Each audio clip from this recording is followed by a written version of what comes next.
Well, I'm Richard Mckinney. I'm the Sales and Marketing Director at Ruark UK. It's my 18th year there, so I've seen a lot of change over the years.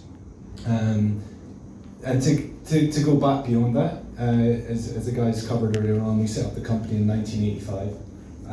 The company was set up by Alan Ruark. Unfortunately, Alan was planning to be here, but unfortunately he fell ill last week and wasn't able to travel, so he's very sorry he couldn't come today. It was him and his father set up the company back in 1985. You know, they're not entrepreneurs and they weren't businessmen, they were music enthusiasts, they were hi-fi nuts. Alan's dad was a cabinet maker by trade, and Alan a musician and an engineer. So their love for hi-fi, they got their knowledge together. And pretty much it's the best definition of a cottage industry. They started, well, Alan's dad first of all made speakers, a pair of speakers for his home in his garden shed. And from there, his friends came around the scene and heard the speakers, and they said, where did you get these from? I'd like a pair of these. Where did you buy these? And he said, well, no, I made them. And I think that was a light bulb moment when they thought, oh, okay, you know, maybe we don't have to work for somebody else now, we can work for ourselves. And you know, that was the birthplace of Ruark as we know today, but back then we were designing, manufacturing UK traditional hi-fi speakers, so high-end hi-fi speakers, which back in the mid-80s were retailing for up to £10,000. In today's money, that would probably be the equivalent of, you know, £50,000, 60,000 US dollars. So high-end systems.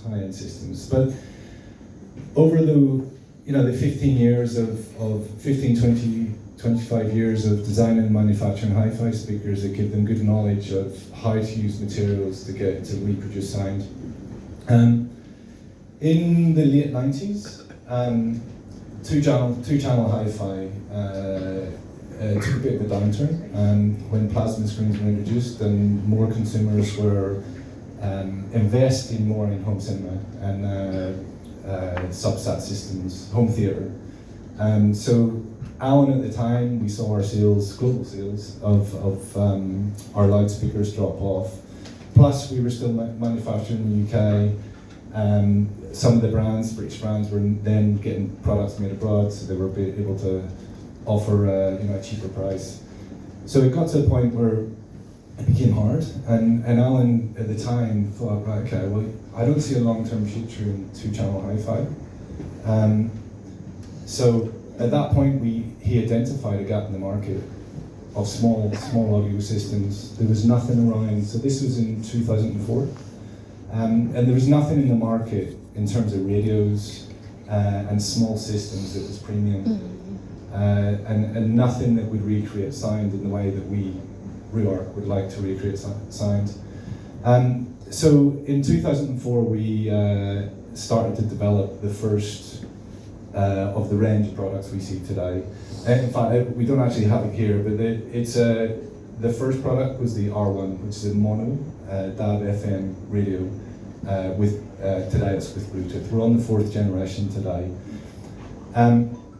That was launched in November 2006, and 2006 was also the year that we finished making our loudspeakers to focus on the range of premium small audio products. When we launched the R1 in November 2006, we had a review from the Daily Telegraph, which is a broadsheet paper in the UK, for those who don't know. And we were labelled as the Aston Martin of the AB radios, and we thought, okay, we're onto a good thing here. So the following year, 2007, we launched the R2, which then became what Hi-Fi Product of the Year, and this is actually the 4th generation R2 we've got here today. But it was really in 2008 when we launched our first all-in-one music system, which was to replace Hi-Fi, really. You know, it was those people who didn't want separate boxes, probably like yourself, Ajita, you know, didn't want a stack system with separate speakers. They wanted something clean, they wanted something all-in-one, plug and play. And we launched the R4i, which back then had an iPod dock on the top, and then all of a sudden we were getting interest from all over the world for this product. So so yeah, from about 2000, we were getting a lot of interest from 2008, 2010 from overseas. But at the time, our products were quite DAB centric. You probably don't know what DAB is here. It's a digital form of broadcasting radio, which is available. Well, the UK were the first to launch it, and we designed this range of products really for the UK market initially, and then it was the interest from overseas when the R4i came along. But at that point, it still wasn't right. So we were a little bit held back in international expansion because of technology. Then Bluetooth came along. Bluetooth made it easier. Everywhere in the world uses Bluetooth. And obviously the iPhone, or Android phone, everyone's carrying their music library around in their pocket these days. And Bluetooth made it easy to do that. Then in more recent years, we have Wi-Fi. So the audio, we could improve the audio quality by streaming over Wi-Fi rather than Bluetooth. So yeah, and also with Bluetooth, to get Bluetooth and Wi-Fi together, it opened the world up to us. So from 2015, in 2015, export was about 20% of our business. As Ajita mentioned earlier, we're now over 50% and heading towards sort of 65, 70. In the last 6 months, we've opened up a dozen countries. And the reason why it's all come late was obviously we all know COVID. We had to put everything on ice during COVID because supply chains, people couldn't get components. Consumer electronics in the markets we were, nobody could leave the home, so everyone wanted to invest in things for their home. And consumer electronics was one of those sectors which really had a boom, so we had to look after our markets. So coming up to today, as I said, we've launched quite a few countries in the last, since May really, but we've been working in Southeast Asia now for the last sort of 18 months, and we've identified key markets that we want to grow. And obviously India is up there, and as Kenton said about your growing economy, you've got a vast amount of young people.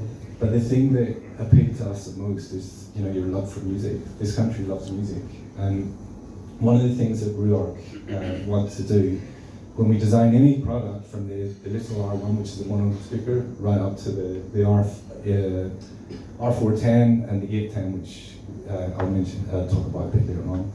We want to recreate music so it sounds real, so it sounds like a live performance. And hopefully you'll hear that when I demo the products a little later. Just check my notes here. So the big thing when we come to design a product is about recreating. How do we design a product so it sounds like a live performance? And the British audio industry has got a strong heritage in good sound, and some of the biggest hi-fi brands across the world are British. It's years and years of knowledge of what sound should be like, how much treble, how much mid-range, how much bass, and getting that rich, balanced sound to get it right. Technology helps. There's a lot of measuring you can do with technology, but at Ruark we've got this signature sound.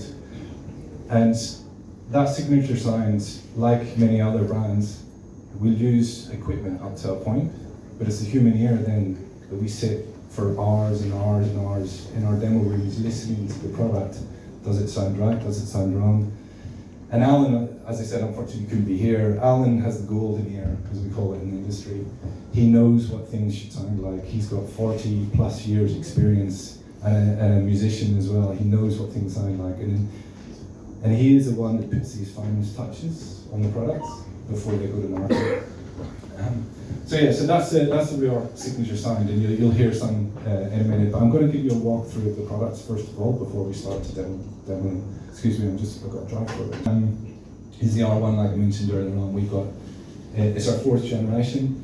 We also have an internet version of that, which is called the R1S. It sits slightly above it in terms of price point, but has internet radio. It also has Amazon Music and Spotify Connect. So it will connect to your Wi-Fi network, and you can access internet radio stations from all over the world. And Ajita, you'll be able to access BBC or your local station from back home. Then we've got the R2. So the R1 is quite similar looking. It's got the wooden grille. the display here, and it comes in the two finishes. This one is espresso, and there's one at the back there called, which is light cream finish with the light wood grill. So again, the R2 is, in terms of specification, what it does. It's 18 watts nominal output.